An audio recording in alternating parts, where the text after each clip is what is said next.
would just pick me out of this crowd. And we would just tell them consistently, we prayed for you before we knew who you were. We asked God for divine appointments, that he would lead us to at least one person today who needed to take a next step and was ready to take it. And although we may have 50% of the people we asked to pray who said, no thanks, I'm good. And then maybe 45% who said, okay, I'll let you pray with me, but how long is it going to take because I'm in a hurry?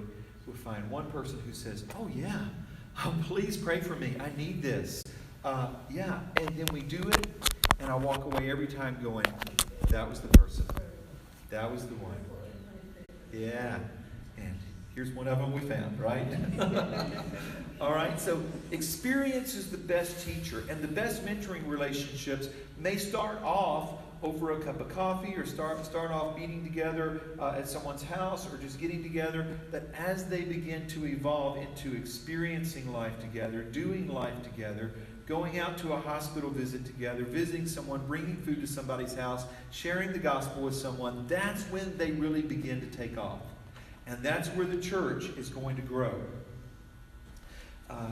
The first book I ever read besides the Bible that changed my life, I mean, really just shifted something totally inside of me, was a little book by Milton Jones called Discipling the Multiplying Ministry. And I loved it so much, when they stopped printing it, I went and bought a couple of boxes full just to give away. And I've still got some of those.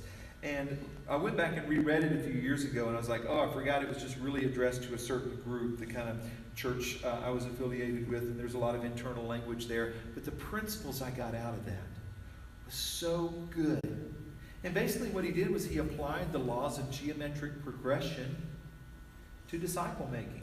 You know what the laws of geometric progression are? Instead of adding, you multiply. So you go from 1 to 2, 2 to 4, 4 to 8, 8 to 16, to 32 to 64, etc., etc. And it's like, wow. I was like, you really could win the world to Jesus in one generation if you did that. But you'd also have to be pretty relational and really be able to invest yourself in a few people at a time. But the key point is, it's just a few people. You don't have to go into full-time ministry. Before I ever had a thought of going into full-time ministry, or as I was kind of coming into my calling, I was working full-time in school as a student, also having a part-time job at times, later being a full-time intern, working at full, and also in school full-time getting a master's degree. And even that, before I was ever on staff at a church or anything, I found out I could lead a couple of people a year to the Lord, sometimes more, to somewhere between 2 and 6 people. If I would just open my eyes up and find somebody who is open and say, hey, would you like to study the Bible together? Would you like to get closer to God? Would you like to know more about what it is? I would find that if I would ask, people would say yes. And it wasn't because I was an extrovert. Some of the best people I know at this are people who are introverted, and they'd rather sit in a room with one person than in a crowd, or get up and preach or teach, and they would never do anything like that. But they can be hugely effective at shaping other people's lives and bringing them to the next decision point they need to make in their life to do that. And I think that's exactly what Jesus did. Jesus never seemed to have a schedule. Did you notice that? Most of the ministry he did seemed to be outside, sometimes even while he was on his way to somewhere else. And he would get what I would call a divine interruption, okay? And he would stop. He's on his way to one ministry, and a woman with an issue of blood comes and says, oh, I need to touch the hem of his garment. He stopped right there. Seemed like rebuking her, but then ended up affirming her and, healing her. And wow, and so much of life just happens as we go. I don't ever want us to think of these kind of relationships as the next new program of the church. Because you know what programs do? They just kill things. They turn it into a checklist. But you know what? Relationships are exciting. They're great. I love them. Can't get enough of them. But I made my second deal with God. I've only made a few of these in my whole life. I had to be careful about making deals with God, because you got to keep up with them, right? The second real deal I ever made with God was this one. I read that book. And I said, God, I've kind of had a dream in my life now that I realize I'm going into ministry, that I kind of want to be one of those circuit preachers, because I got a lot to say that I think the church needs to hear, and I'd like to say it to a lot of people. And I was beginning at that point in my life to get invitations to go speak other places, and kind of some regional conferences and things like that. And when I read this book, I said, you know what, God, I think I would have a bigger impact if I did it a different way. So God, I'm going to make a deal with you. I will give up my dream of being one of those guys who goes around and speaks everywhere.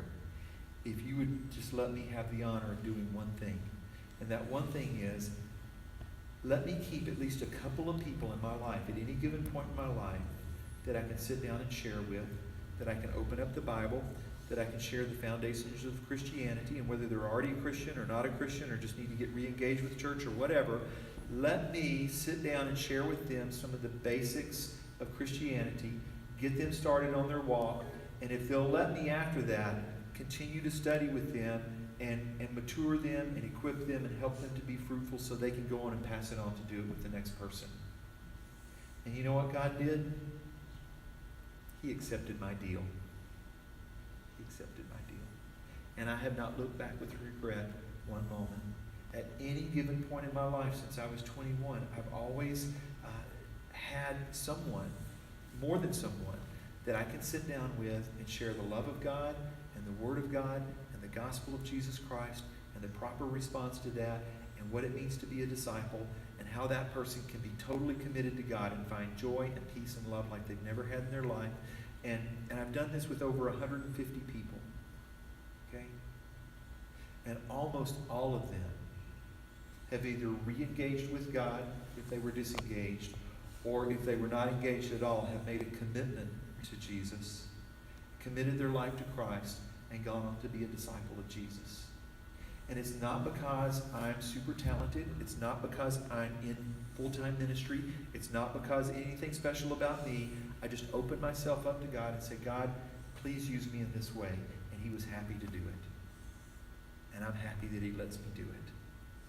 And so today, I want to ask you about how much impact you're having on other people's lives for eternity. How much are you helping people grow?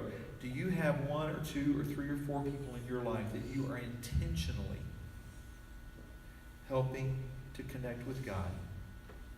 Intentionally engaging and pouring a little bit of your life into them and helping them take their next step to Jesus. And if they're disengaged from God, getting them re-engaged. If they're disconnected from church, getting them reconnected. If they've never made a commitment to Jesus, helping them make a commitment. If they're in sin, helping them come out of sin. And having those conversations to say, here is the way you can have abundant life in Jesus Christ. Now I want to say two things. This is not a guilt thing, okay? Don't hear it that way. If you're not doing that, you're missing out on the best blessings that God has for your life. Now, I'm not saying if you're not doing that, you ought to be ashamed of yourself and you ought to repent right now. I'm not saying that. I'm saying if you're not doing that, you're missing out on God's best for you. You're missing out on this upward, inward, outward thing we talk about. That outward piece. Once you've got the upward and the inward down, which to me are the two easiest, you need a few skill sets for the outward. You need a little bit of training. You need a little bit of help. You need a little bit of guidance, and that's what mentoring relationships are for. But once it's happened, that is where the deepest joy, the deepest peace, the most love is going to happen in your life. And it doesn't have to be a formalized thing. It really does look like two friends sitting down having coffee together and talking about life and the Bible and next steps and what God's doing. And hopefully it evolves into, now let's go do it together with other people and let's multiply this out. Instead of me and you getting together, I'll get with somebody new, you get with somebody new, and we'll multiply it. And that's how 1 goes to 2, and 2 goes to 4, and 4 goes to 8, etc., etc. It's the simplest thing, but it does take devotion, and it does take reprioritizing our life and our schedules so that we can do that for other people. And I think as Americans, that's the hard part, isn't it? Because we still feel like, I can't put another thing on my plate. Well, let me ask you, do you already have a friend? Do you already have somebody you're spending time with? Somebody you like to spend time with? It's not any extra time. It's just what you do with that time. It's how you do it. It's what you do with that. So do it. At times, I have tried to formalize this into a literal ministry, nonprofit ministry, and we'll do so again sometime in the near future. But for now, I just want to share with you guys the dream of what a life of influence will look like, both now and in heaven. This is the thought Steve stole from me a minute ago. I say that lovingly. You want to talk about impact? We think about impact now. Imagine the day that we all stand before God and we see Him in all His glory and all His radiance. And as we are hearing the words, "Well done, my good and faithful servant," we look around and see some other people that are standing on our side, the sheep side, not the goat side. Standing with us on the sheep side as God's pronouncing final judgment, saying, "Here's my sheep." And to these people, he's going to say, "Well done, my good and faithful servants." And you look around, and there's some people standing near you that wouldn't have been there if you hadn't done this. Now you made an eternal impact. An eternal impact. And those people are going to be thankful forever for what you did in their life. And you're going to look around at some people that influenced you, whether it was parents or pastor or teacher or friend or mentor or whoever, and you're going to look at them and you're going to say, "Thank you so much for sharing with me what you did. Because I just didn't know. I wouldn't have gotten it. I wouldn't have made the connection if you hadn't done it." We're going to be there because somebody shared Jesus with us. And hopefully somebody else is going to be there because we shared Jesus with them. And what have we found? That we had not just spiritual children, but spiritual grandchildren and great-grandchildren and great-great-grandchildren. Some of you guys who are grandparents, is that a pretty joyful thing in your life? Is that something you look forward to, getting time with those grandchildren? What if we had spiritual grandchildren? And we could say, "Wow, I shared with this person, and they shared with somebody else, and now that person's a Christian indirectly because I shared with this person." That's the vision I want us to capture. That's the impact I want us to have. Because if you really want to have an eternal impact in this world, that's what it'll take. Reprioritizing my schedule, my time, my intention, and my relationships that God's put in my sphere of influence, and saying, "Now I'm going to help you be all you can be in Jesus. And I'm going to love you, and I'm going to be there for you when you fall down, and I'm going to help you get back up. I'm not here to condemn you or judge you. I'm here to help you be the best person you can be for God." And so this ministry, at times I have formalized it, and it's called the Ultimate Impact. When we were deciding what the name of this church was going to be, one of the choices that we had, and our first vote was that we were going to call ourselves Ultimate Impact Christian Church, for those of you who've been around that long. And we said we were going to pray on it a week and test it out with other people and kind of see how. And then we realized there was another church here in Erie that had the word impact in it. And then some of the people who weren't churchgoers listened to it and they didn't really set that well with them. So we ended up changing the name to Living Faith before we formalized it. And I think we were all happy with that. But I told you guys back then, I said at some point in the future of this church, we're going to start a ministry called Ultimate Impact. And today I want to announce that. Okay? Today I want to challenge this church to take what I call the Ultimate Impact Challenge. And I want us to be so fruitful in our spiritual lives and affect the lives of so many people around us. You don't have to go to Africa. You don't have to become a missionary. You don't have to go to seminary. You don't have to go into full-time ministry. All you got to do is love people and be intentional in how you spend time with them. Share what you know, and you'll grow where you will be able to share more and deeper as you go. And every time you do it with a new person, your life will go deeper. I've been through this foundational series with people, like I said, about 150 times. And every time I go through it, it's new to me. Every time I go, it's never like routine. It's never like, it reminds me how important these foundations of Christianity are, how important understanding the Bible is, how important understanding who Jesus is and truly putting my faith in him, how important it is to be the life of a disciple and to stay away from sin and to keep crucifying the flesh and keep loving him and that commitment I make and that cost that I'm counting. It's important. And it reminds me every time I share it with somebody else, it renews me in my life. And I think that's one of the things that keeps my life focused, because I can so easily get off focus. You know, I've got spiritual ADD, right? Okay, it's like, Lord, I just want to. Oh, look, a squirrel. You know, and I'll start praying and I'll get distracted. Anybody else do this? You start praying and you're on a roll, and the next thing you know, where did I lose my prayer? And where did this thought go? And why am I thinking about 3 tangents down the road here? I got to get back to my prayer. I do that pretty much every day. All right? Just confession here. All right? But you know what keeps my spiritual life warm, hot? It's when I'm involved with others and I'm sharing them. And a lot of people say, oh, thank you so much for studying with me. Hey, I'm doing this as much for me as I am for you. I need this. I need to be sharing with somebody else because it reminds me how important it is. So there's 4 M's in the Ultimate Impact Challenge. Make disciples. That's the first one. Mentor disciples. Mature disciples. And multiply disciples. Make, mentor, mature, and multiply. That's the goal. It's simple. It's easy to remember. And I want to share with you guys the possibilities of what could happen if we each engaged in this. So Noel, right next to you is a stack of papers. If you and maybe one other person could begin passing those out, one on one side, one on the other, and make sure I get one too. Although I've kind of got this memorized. Thank you.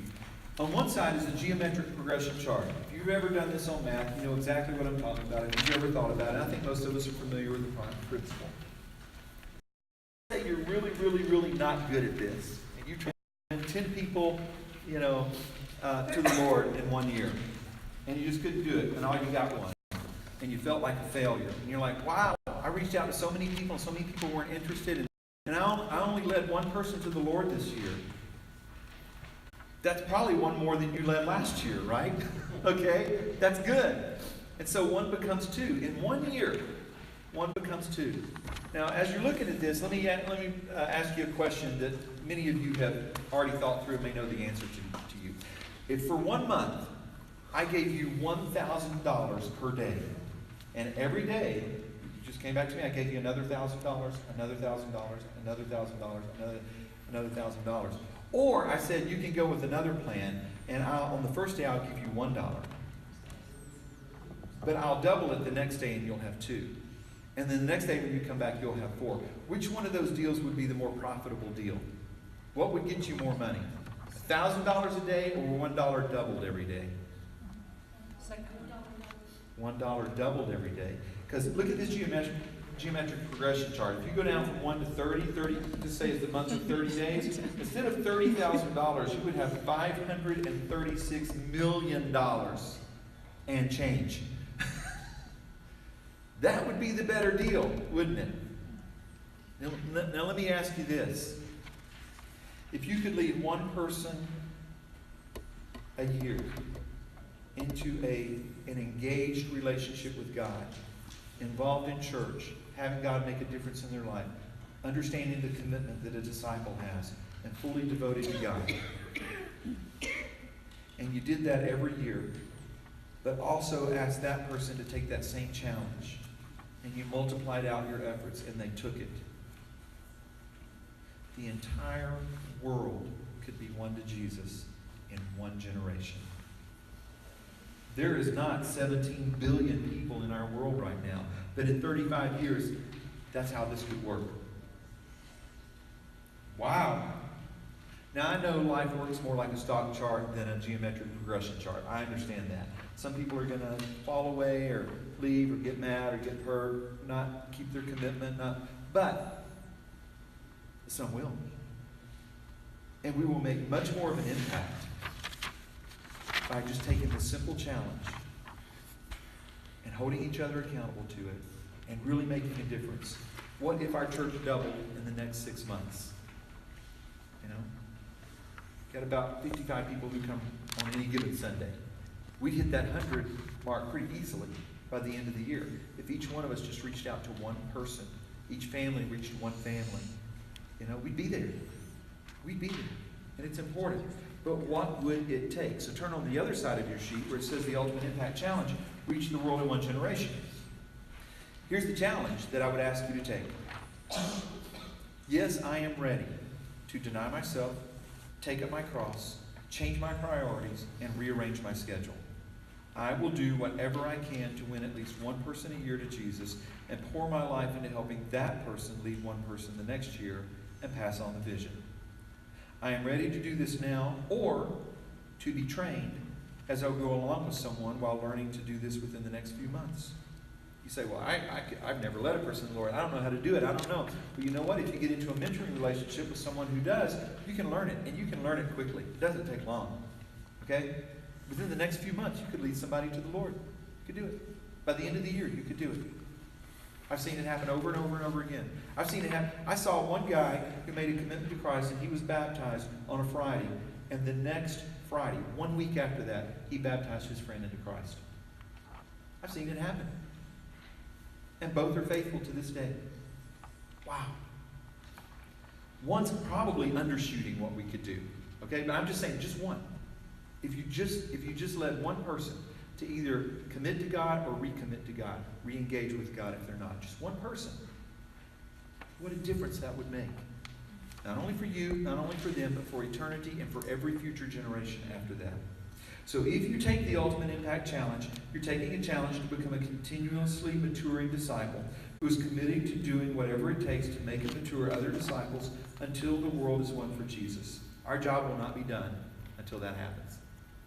Okay? Is that good job security? Okay? We know we're always going to be able to engage in this, right? In order to help facilitate this kind of growth, you're also encouraged to take the time to develop your spiritual life in the following ways. Reprioritize your schedule, and that's where most of us Americans, us busy people, need to start. Okay? I think we've got the heart, we've got the skill sets, or we can develop them quickly, but it's making sure we're prioritizing our time the way we need to. Reprioritize your schedule so you can attend weekly mentoring meetings with others who have taken the challenge in your church or your area.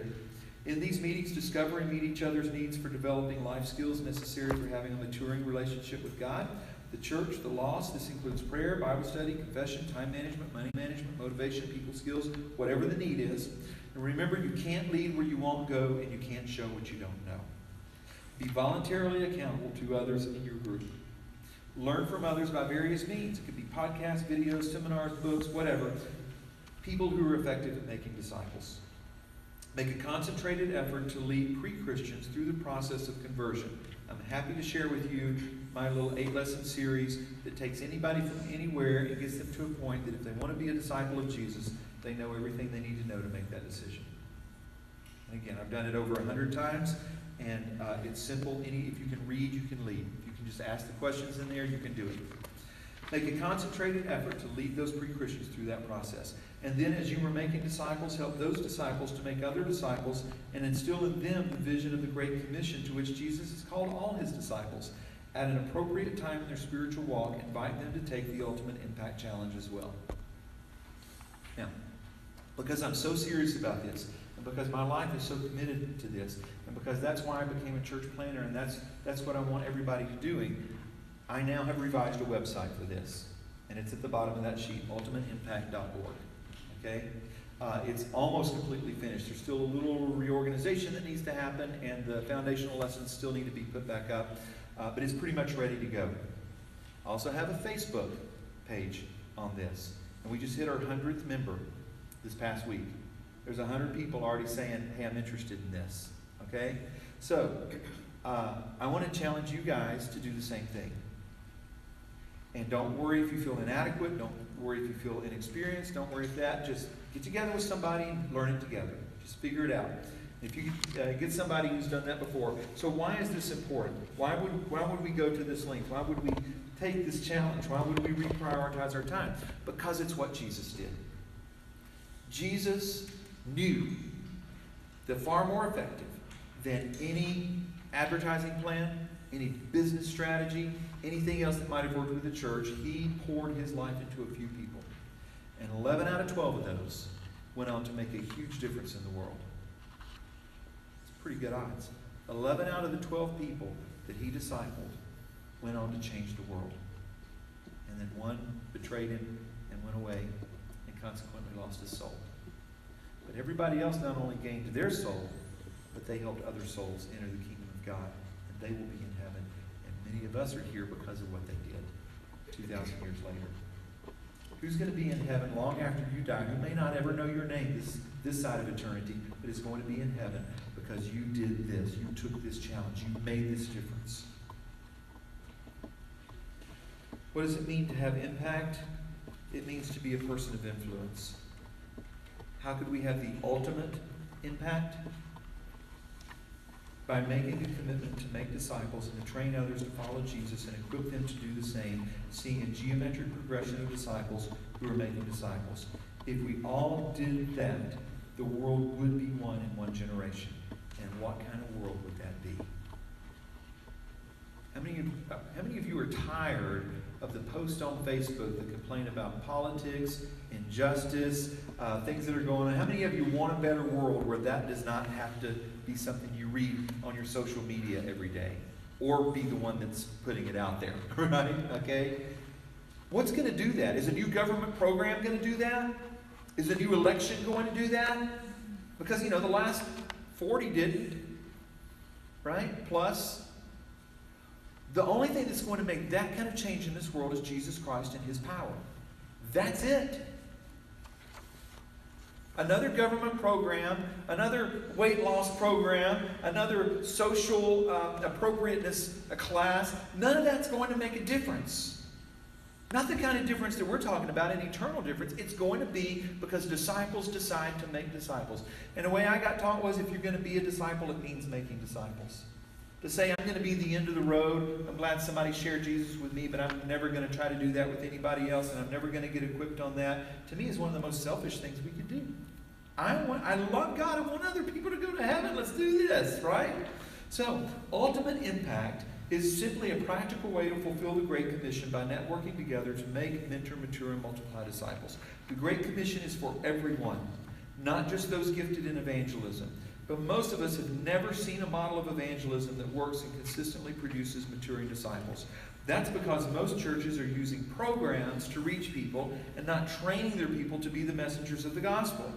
I don't want us to be that kind of church. I want us to be the kind of church that trains people and encourages each other and has the outreach going on. And I'm afraid even though we're still a new church and we're still very vibrant and exciting in some ways, that maybe we've even lost some of that vision by now.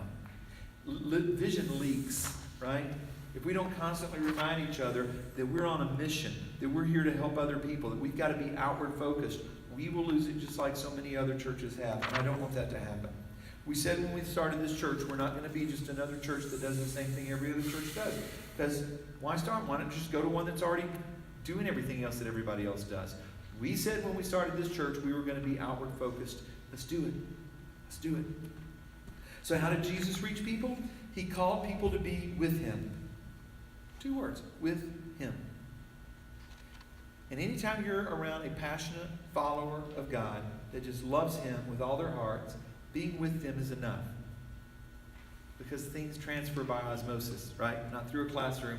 You just kind of get, when someone's on fire for God, you kind of catch their fire, you kind of catch their vision. And discipleship really is caught more than taught. And as long as we're keeping our spiritual lives with the right priorities, and we're white hot, and our prayer life and our Bible study and our spiritual habits are on fire, guess what? It's going to spread. It's just the nature of things. It's the way God made us. The best place to learn is on the job. Too often we want to equip people and then hope they will use their knowledge to motivate them to go and teach people. Jesus carried people along with Him and equipped them as they went.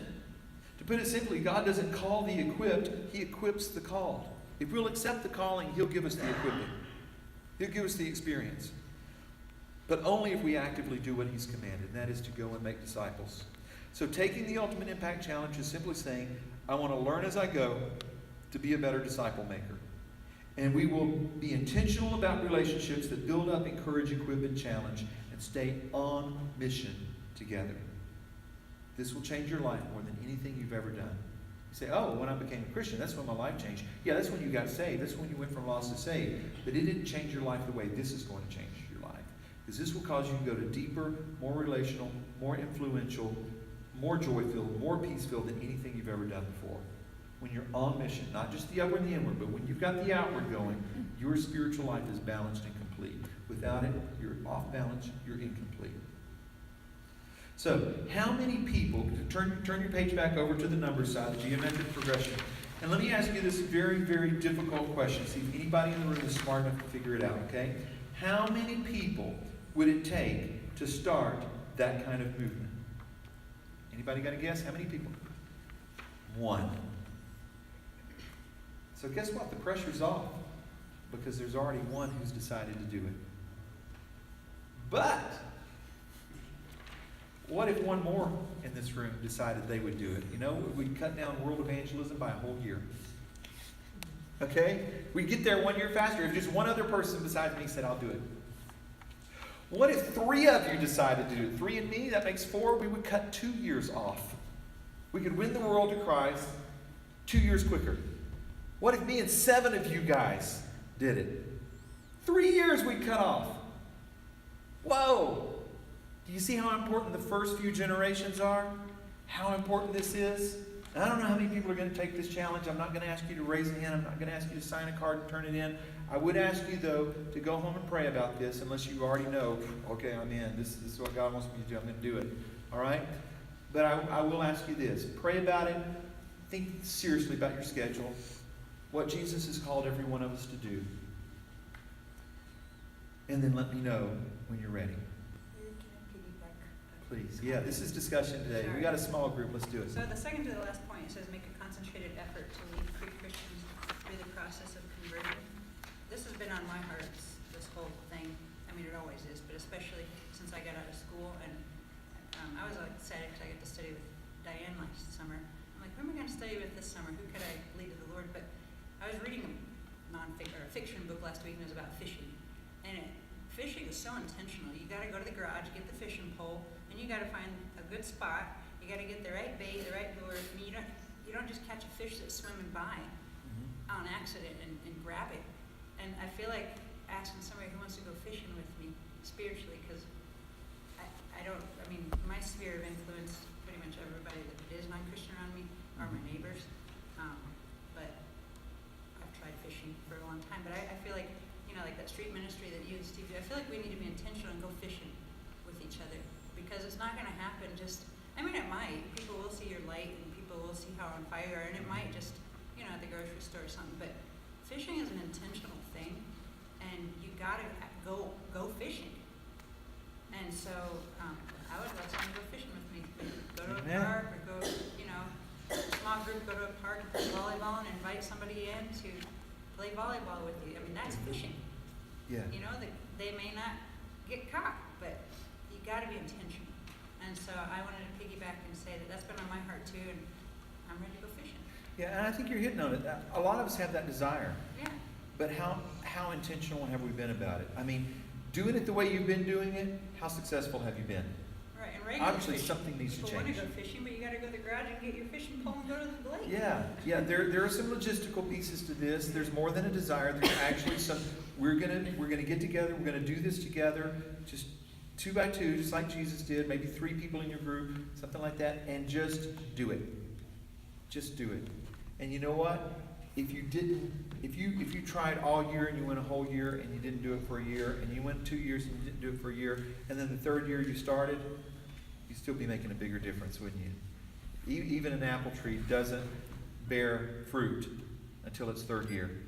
So take the pressure off. Nobody's on a quota here. Nobody's saying you gotta make one every year or you're out of the club. No, just love people. And you know what? Pray about it, and God's going to begin to answer your prayers. He's going to begin to do some things that you never thought.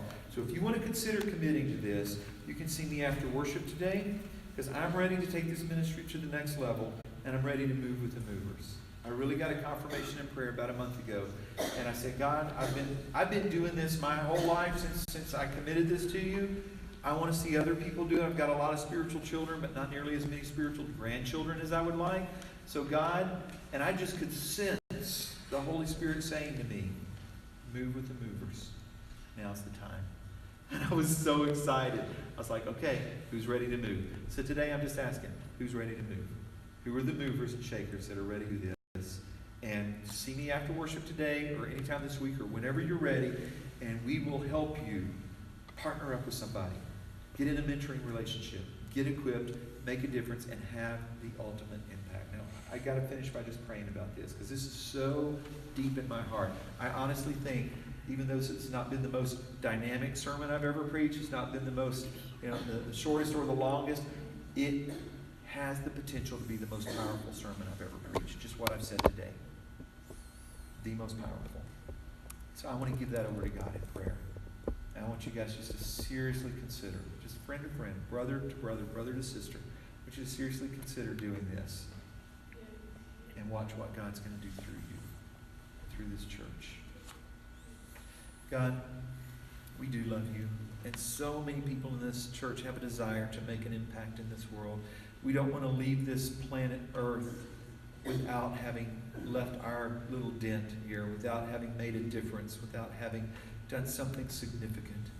And God, this is the most significant thing we could do because eternity hangs in the balance. Because people's souls hang in the balance. Because eternal life and death hangs in the balance. And God, as weak and feeble and under-equipped and insecure as we might be, God, we know you are faithful. And if we'll just take the step and make the decision, we know you'll follow up. And God, so many times in my life, I know I just needed to take the step of faith, not even knowing how it was all going to work out, and you've come through every time. So God, I pray that you'll give that kind of confidence to every person who's seriously considering this today. And God, that we'll be faithful to each other and consistent and loving, and that you will use this church as a multiplying force in this community. We pray in Jesus' name.